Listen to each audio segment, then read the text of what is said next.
তুমি আমার থেকে। উচিত করে খুব কষ্ট ছিল আদিত্য। ওই জঙ্গলের নিশ্চয়ই কোন ইস্ত্রিওয়ালার দোকান আছে, হয়তো জঙ্গলের দোকানগুলোর দোকানে কেউ যায় না, তাইও কষ্টে চিল্লাচ্ছে আদিত্য প্লিজ।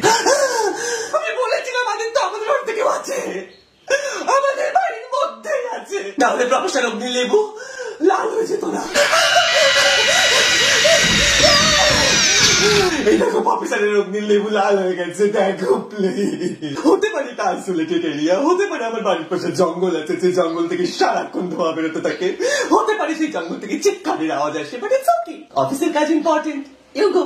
আমি রাত্রিবেলায় জঙ্গলে গিয়ে হ্যাং আউট করবো। আচ্ছা কি নিশ্চয়ই জঙ্গলে I don't know, সারাক্ষণ সাজনা সাজনা করতেই থাকে, তো নিশ্চয়ই কেউ আছে। তুই যতই আমার টাকে ফু দিস, তুই যতই জঙ্গলে ধোয়া দিস, আমাকে বাদ দেখাতে পারবি না। আমার স্বামী আমার বাড়ি, তুই আমার থেকে কেড়ে নিতে পারবি না। প্রফেসর অগ্নি, আদিত্যর অপারেশন চলছে, ডাক্তার করছে, বাট আই ডোন্ট থিঙ্ক ডাক্তারের উপর বিশ্বাস করে আমাদের এখানে বসে থাকা উচিত। তো আমরা যাই, মালিনীর বডিটাকে খুঁজে বার করি, ওটাকে পুড়িয়ে দিই, দেন আই গেস আদিত্য এমনিতেই ঠিক হয়ে যাবে।